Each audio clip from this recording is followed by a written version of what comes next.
All right, y'all. What's good? What's good with y'all? We got Eric Dayz on the line with us today. What's good with you, man? What's going on, man? I'm chilling, maintaining. Just glad to be on the interview. So it's an honor and a pleasure. Word. Glad to be able to, get you on, be able to chop it up with you. Anyhow, let's go ahead and just jump right in, man. I guess first thing off, how did you get start into the Christian hip hop game? Well, I've been a music head, I'd probably say all of my life, starting with my older brother. So I'd probably say since the age of 5, I was always captivated by just wordplay and just, I think the first hip-hop song I was ever exposed to was Wu-Tang, Protect Your Neck. And, it kind of just started from then, man. And I can't really explain the love I had for it, but I knew that it's something that I really enjoyed. Fast forward, up to the age of 15 when I first started recording music, which obviously wasn't CHH at the time, but, started doing it, taking it a little bit serious at that time, and realized that I had, something I knew, everybody else would tell me, and, people always thought that I had something different going on there. I kind of left music alone. A lot of things happened between, high school and, transitioning into college. And, I took my walk seriously with God and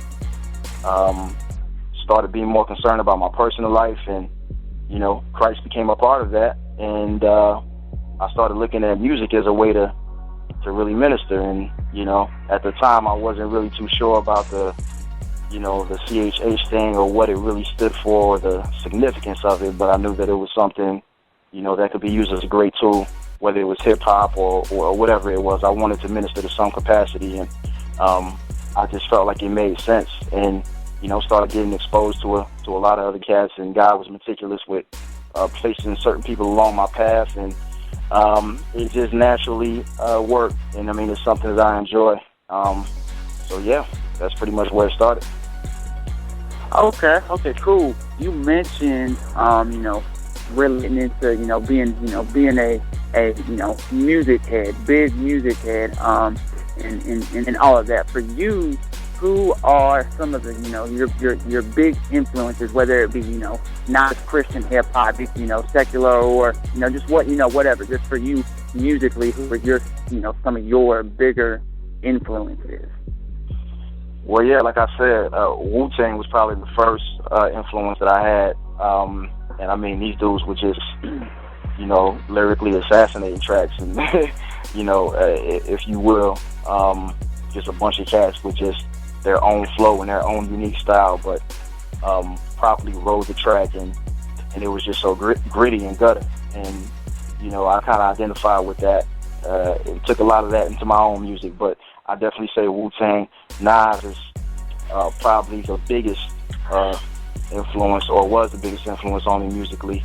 Of course, you got your Pacs and your Bigs of the world, Tribe Called Quest, Cameron. I can go all day.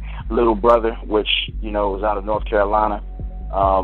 So it's a lot of people that kind of really shaped the way I approach music. And as far as Christian hip hop goes, honestly, it's not something that I really cared for. Back then I didn't even really know that you had dope Christian rappers. So, when I found out about cats like Eshon Burgundy, I'm like, yo, who is this? And, I was just amazed. And, I really identified with his music, and it was just straight from the heart, and it was so raw and edgy. And, I loved it. So, that's kind of how I got into it. But as far as Christian hip hop, I definitely got to say Eshon Burgundy amongst a bunch of guys, but definitely Bird. Okay, cool. Yeah, Eshon Burgundy, man, definitely enjoy listening to him, man. Definitely like listening to his music, man. Definitely has some killer wordplay and real lyrical dude. Okay, let's jump into this. I know I had a couple cats that wanted to know this. For you, how do you go about your writing? Like, what is your writing style? I know some cats will jump in and, they can finish a song, pen a song out in 20, 30 minutes. Other cats will pick apart a song and study some stuff and then go from there. But for you specifically, how do you go about on your writing style? My writing style is, I don't even know what to call it, but, I really pick up things just in your everyday life. Like I could be at work or on campus or driving down the road and just really pick up something, or I'll look to the side of the road and see, some young chick with a baby stroller and, two kids trailing her, and I'll be like, yo, dang, this is crazy. And, I would automatically look at that and start to form ideas, or words start to come together in my mind, and I'll memorize it, then write it down on paper. Usually, to form a complete song, I write ideas, like literally like at all times of the day, week, or whatever. But to complete a song, I usually, get a vibe off of an instrumental first. If I hear something that catches my ear, I'll feed off of that and just, begin to write. I always start off in prayer and, just ask for guidance and make sure I'm not saying anything that's, not according to him, of course, first and foremost. But I always go at a track, from personal life experiences and other life experiences that I see outside of me. As far as putting words together, I can't really explain it, but I definitely try to be a little bit unorthodox and not try to be like the typical, I guess people would classify me as boom bap. And I try to not really fall into that label, although I do recognize, what boom bap is, and that is my heart. But I really try to separate myself from most of the artists that you hear that are probably similar to my sound. So I try to not be conventional with it, but I try to convey wisdom, truth, honesty, and make it something that you can really feel. And speaking from the soul, man, that's what I do. That's the best way for me to be influential with my music is speaking from my heart. That's my soul. So as far as writing, I mean that's really how I go at it. So yeah, for the most part, that's it. Okay, cool. Yeah, definitely wanted to jump into this as well. Had another couple people ask this, and I'm sure you've been asked this, time after time. But not everybody really knows this one. Let's go back to a track you did quite a while ago. What for you? What exactly is the meaning of your track, So Molly? What is what's the meaning behind that? Yeah, I've been asked that a couple times. It really wasn't. I didn't go into there with a concept per se and say I'm going to sit down and write a conceptual song.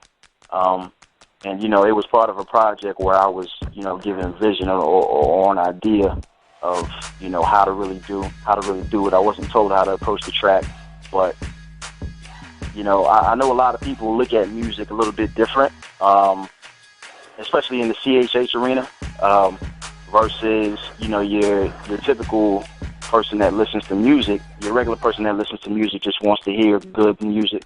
You got your people that just want to hear great beats, and don't care about the lyrics. You got people that care about lyrics and couldn't care less about the beat. Then you got people that care about the lyrics and beat together, and just want it to be a nice cohesive sound that makes sense. And the nature of what I do or what we do is really everything has to be very rich in content and just really deep and has like a clear point. And that's what I do with the majority of the songs that you'll hear from me. But I don't feel like it's always necessary. I think there are times where it's fine to sit down and do a record and just have fun with it, and to just flow and to be confident and to swag out, and still conveying truth with it. I think it's still possible, and it shows the gospel in a different light. And that's kind of the frame of mind that I was in when I wrote Still Molly. So I really don't got no deep response for you because it didn't stem from anything deep. I really wanted to. It was a record for the streets. It was something. It was something for our urban communities, our younger generation. You got a lot of influences out there that's drawing them in.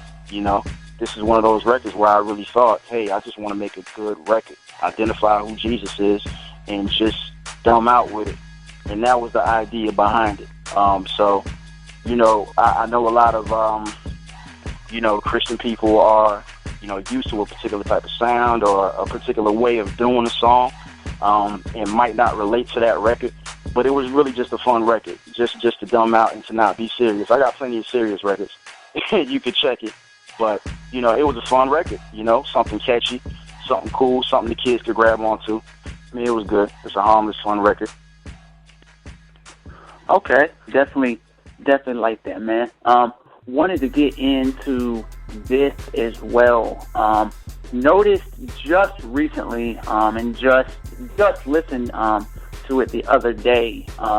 The most recent track that you're featured on, the one with Pro Size. How do you normally go about citing? Okay, well, hey, somebody's reached out to me here. I'm gonna accept, the feature for this, or I'm gonna accept the feature for this, or the feature for this. How do you normally go about deciding what features you're going to accept, and normally, the ones that are going, that you may not have time for, or the ones that you, unfortunately, have to turn down at the time being?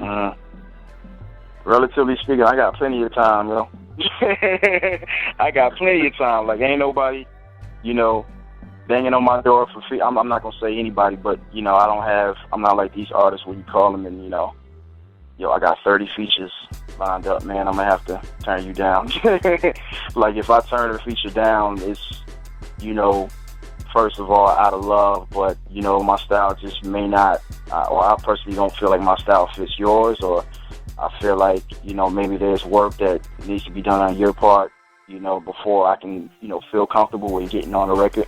Although I do love your heart, so the way I go about accepting features, and I mean, first of all, it's even an honor for somebody to even think of you, and say, hey, I want to get that guy, on a record. Because obviously they look at you and think that, you can do something. There's an element that you can bring to that record that nobody else can. And I take that really seriously, and I love that, and I'm flattered by it all the time. But my decisions are usually based on who I think is talented enough, who I really respect, whose styles I think really meshes with mine, and I usually have to be a fan of yours and relate to you, before I can agree to do a song. I mean, yeah, that's really what I go off of, man. I don't care about names. If one person knows you, or if 1 million people know you, I could really care less. I'm just in it with whoever's, ill with it, and who's got dope music, and whose heart is in the right place. So that's normally how I go about it. Yeah, and if I turn it down, it's not something to be taken to the heart, but just saying, our styles just don't fit, or maybe you can improve this or that, and get at me later, and we'll do something. Okay, yeah, definitely like that. Let's jump into this as well. Let's jump into your new project. How did you come up with the title for your new project? Yeah, Late Bloomers. The project just really came from, like my music, I really personalize it. It's something that's really personal to me. And, I look myself every single day in the mirror. And, I start with a renewed mind. And